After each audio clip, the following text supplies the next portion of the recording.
নমস্কার বন্ধুরা, আজকের ভিডিওতে আপনাদের নিয়ে চলেছি পুরীর জনপ্রিয় পর্যটন স্থানগুলোর সফরে। আমার এই ভ্রমণের কিছু সুন্দর মুহূর্ত একসাথে সাজিয়ে আজকের ভিডিওটি তৈরি করেছি। পুরী মানেই পুরীর সমুদ্র সৈকত, নীল সমুদ্র, দূরে ছুটে চলা ঢেউ আর সৈকতের প্রাণবন্ত পরিবেশ সত্যিই উপভোগ করার মতো। এরপর আমরা পৌঁছে যাই ভগবান জগন্নাথের পবিত্র ধামে। পুরীর জগন্নাথ মন্দির শুধু ধর্মীয় গুরুত্বের জন্যই নয়, তার ঐতিহ্য ও ইতিহাসের জন্য বিশ্বজুড়ে পরিচিত। এখান থেকে আমরা নিয়েছিলাম ভগবান জগন্নাথ দেবের ভোগ। আমাদের পরের গন্তব্য ছিল কোণারক। সূর্যদেবকে উৎসর্গ করা এই বিখ্যাত মন্দির ভারতীয় স্থাপত্যকলার এক অসাধারণ উদাহরণ। মন্দিরের চারপাশের পরিবেশ অত্যন্ত মনোরম। 1300 শতকে পূর্ব গঙ্গবংশের রাজা নরসিংহদেব বর্মন এই মন্দির নির্মাণ করেন। মন্দিরটি সূর্যদেবের বিশাল রথের আকৃতিতে তৈরি, যেখানে 24টি অলঙ্কৃত চাকা ও 7টি ঘোড়ার ভাস্কর্য রয়েছে। 1984 সালে ইউনেস্কো কোণারক সূর্য মন্দিরকে বিশ্বের ঐতিহ্যবাহী স্থানের মর্যাদা দেয়। পাশেই রয়েছে আর্কিওলজিক্যাল মিউজিয়াম।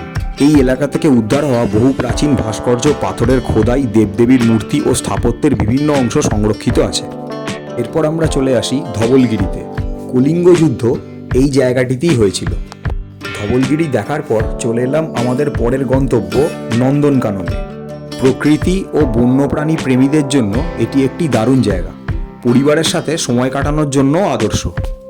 এখানে বাঘ, ভাল্লুক, সিংহ, হাতি, গন্ডার, হরিণ, কুমির, বিভিন্ন প্রজাতির পাখি ও সরীসৃপ দেখতে পাওয়া যায়।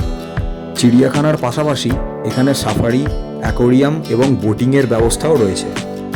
নন্দনকানন চিড়িয়াখানাটি প্রাকৃতিক অরণ্যের মধ্যেই প্রতিষ্ঠিত হয়েছে, তাই অন্যান্য চিড়িয়াখানার তুলনায় ভালো প্রাকৃতিক পরিবেশ বজায় রাখা সম্ভব হয়েছে।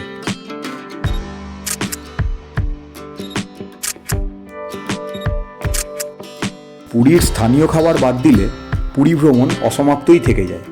এইবারের পুরী ভ্রমণে যে খাবারটি আমার সবথেকে ভালো লেগেছিল সেই খাবারটি হলো দহি বড়া আলুর দম।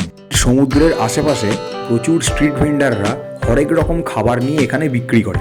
সেরকমই এক জায়গা থেকে আমি এই খাবারটি কিনেছিলাম। দাম নিয়েছিল 50 টাকা।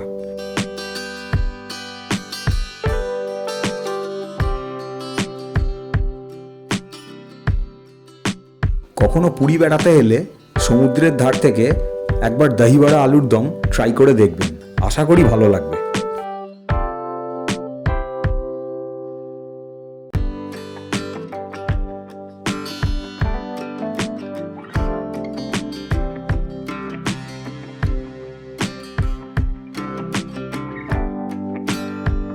পুরী বেড়াতে এসে খাজা না খেলে কি চলে? সেই কারণে চলে এসেছিলাম নৃসিংহ সুইটসে। এখান থেকে কিনেছিলাম খাজা, আরও কিনেছিলাম এখানকার বিখ্যাত একটি মিষ্টি ছানাপোড়া। পুরীতে আমরা ছিলাম গীতাঞ্জলি হোটেলে। হোটেলের ঠিকানা এবং মোবাইল নাম্বার শেয়ার করে দিলাম। যদি আমার ভিডিও আপনাদের ভালো লেগে থাকে তাহলে অবশ্যই লাইক, কমেন্ট এবং শেয়ার করবেন এবং আমার চ্যানেলটি সাবস্ক্রাইব করবেন।